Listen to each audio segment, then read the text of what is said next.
titigil ang mga digmaan.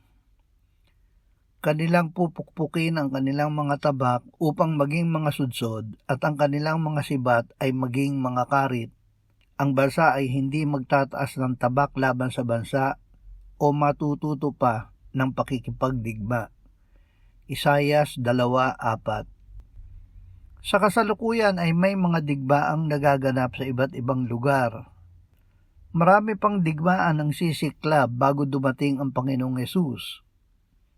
Ngunit ang lahat ng ito ay titigil at hahalinhan ng kapayapaan kapag si Jesus ay dumating na.